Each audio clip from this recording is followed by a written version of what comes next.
আজকে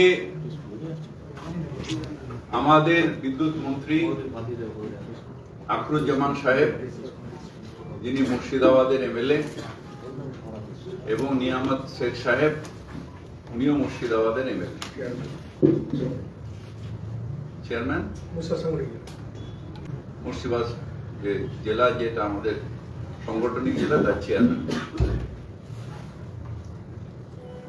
আমাদের তৃণমূল কংগ্রেস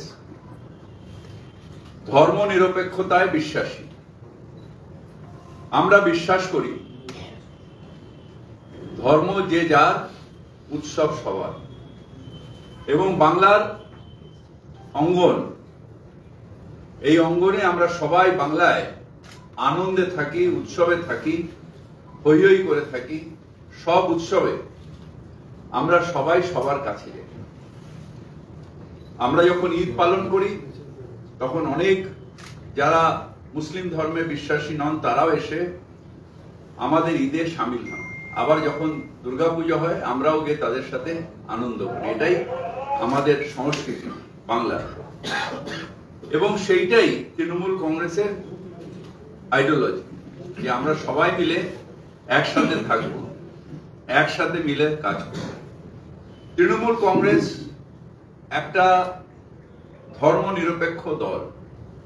আমরা ধর্ম নিরপেক্ষতায় বিশ্বাসী, আমরা গণতন্ত্রে বিশ্বাসী, আমরা সার্বভৌমত্বে বিশ্বাসী। আমরা বিশ্বাস করি সবাই মিলে আমরা একসাথে থাকব। ভারতবর্ষ তাতেই আরো বেশি জোরদার হবে এবং তার স্ট্রেংথ বাড়বে।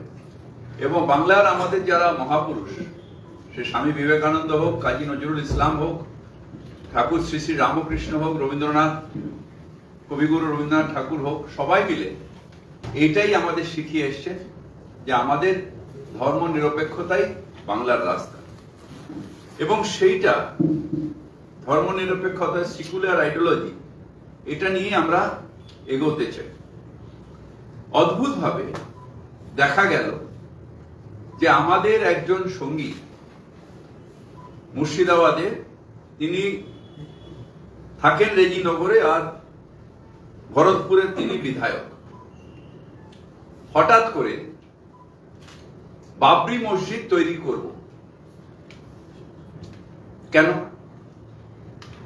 বাবরি মসজিদ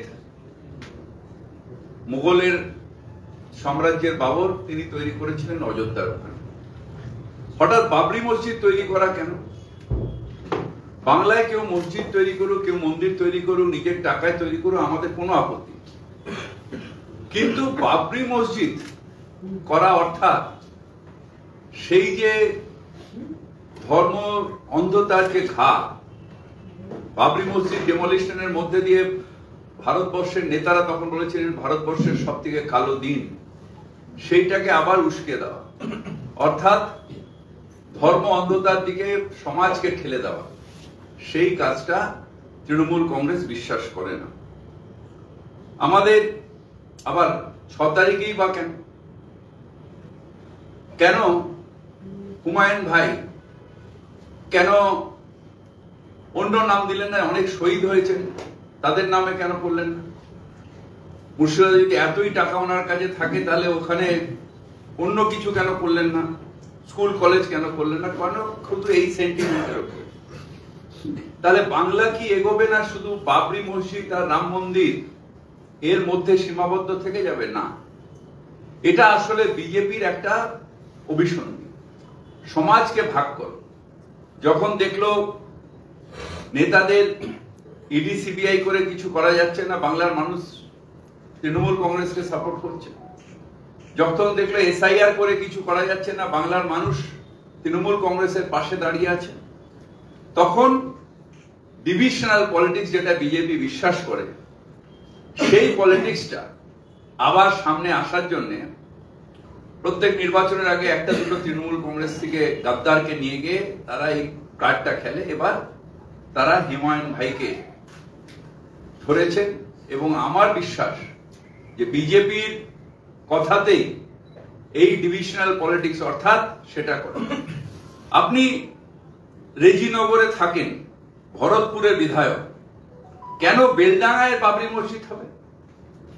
কারণ বেলডাঙ্গা কিছুদিন আগে কমিউনাল সেন্সিটিভ জায়গা ছিল এবং সেইখানে করলে রাইট লাগাতে সুবিধা হবে, দাঙ্গা লাগলে ভোটের সমীকরণ হবে।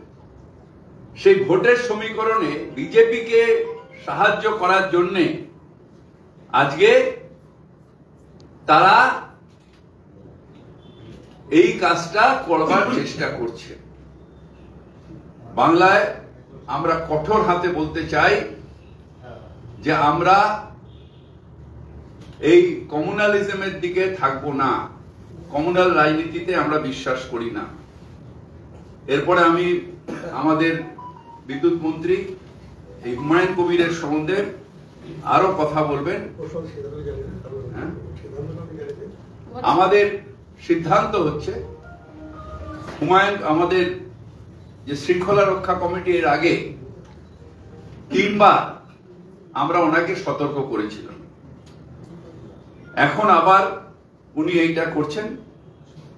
আমরা পার্টির ঊর্ধ্বতম নেতৃত্বের অর্থাৎ আমাদের পার্টির চেয়ারম্যান এবং জেনারেল সেক্রেটারি দুজনেরই মতামত নিয়ে আমরা হুমায়ুন কবিরকে সাসপেন্ড করছি। হুমায়ুন কবিরকে আমরা সাসপেন্ড করছি দল থেকে। দলের সাথে তার কোনো সম্পর্ক থাকবে না, দলের সাথে তার কোনো সম্পর্ক থাকবে না।